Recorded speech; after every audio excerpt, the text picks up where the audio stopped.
ਦਿੱਲੀ 'ਚ ਆਮ ਆਦਮੀ ਪਾਰਟੀ ਦੀ ਸਰਕਾਰ 'ਚ ਮੰਤਰੀ ਆਤਿਸ਼ੀ ਨੇ ਈਡੀ ਦੀ ਕਾਰਵਾਈ ਤੇ ਕਈ ਸਵਾਲ ਚੁੱਕੇ ਨੇ। ਉਹਨਾਂ ਕਿਹਾ ਕਿ ਦਿੱਲੀ ਦੀ ਕਥਿਤ ਆਬਕਾਰੀ ਨੀਤੀ ਘੁਟਾਲੇ ਮਾਮਲੇ ਦੇ ਵਿੱਚ ਪਿਛਲੇ 2 ਸਾਲਾਂ ਤੋਂ ਸੀਬੀਆਈ ਤੇ ਈਡੀ ਦੀ ਜਾਂਚ ਚੱਲ ਰਹੀ ਹੈ। ਇਹਨਾਂ 2 ਸਾਲਾਂ ਦੇ ਵਿੱਚ ਇੱਕ ਸਵਾਲ ਵਾਰ-ਵਾਰ ਉੱਠਦਾ ਰਿਹਾ, पैसा किथे है, पैसा किथे गया। आतिशी ने दावा किया कि आपदे किसी भी आगू मंत्री या फिर वर्कर तो भ्रष्टाचार दे नाल जुड़ी रकम बरामद ही नहीं हो सकी है। आतिशी ने उस शख्स नूं लैके भी कई खुलासे किए जिस दे बयानां दे आधार दे उत्ते ही अरविंद केजरीवाल दी गिरफ्तारी हुई है।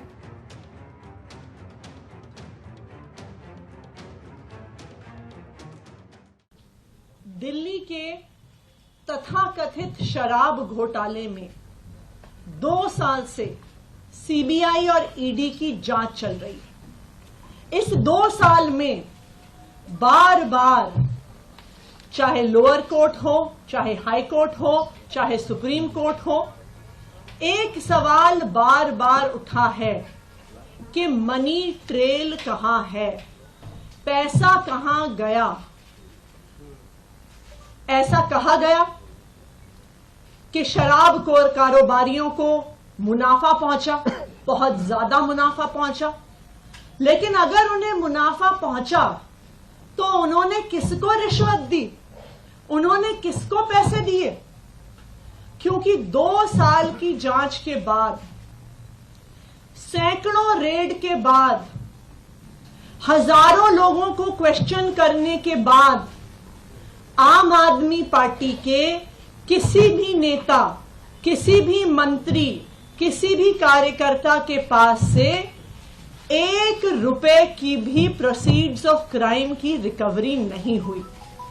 आज तक आम आदमी पार्टी के किसी भी नेता के पास प्रोसीड्स ऑफ क्राइम का, इस मनी ट्रेल का 1 रुपया भी नहीं मिला। और ये सवाल बार बार सुप्रीम कोर्ट ने भी कोर्ट में पूछा और अपने आदेश में भी लिखा कि मनी ट्रेल कहां है। अरविंद केजरीवाल जी को 2 दिन पहले इसी तथाकथित शराब घोटाले के तहत गिरफ्तार किया गया। अरविंद केजरीवाल जी की गिरफ्तारी सिर्फ एक व्यक्ति के बयान के आधार पर है। यह व्यक्ति कौन है? इस व्यक्ति का नाम है शरत चंद्र रेड्डी।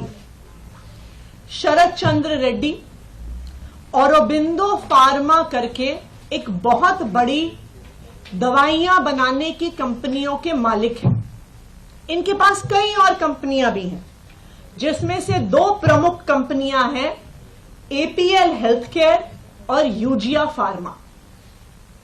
शरत चंद्र रेड्डी जी को भी दिल्ली की एक्साइज पॉलिसी में शराब के कुछ दुकानें मिली, उनको कुछ जोन मिले।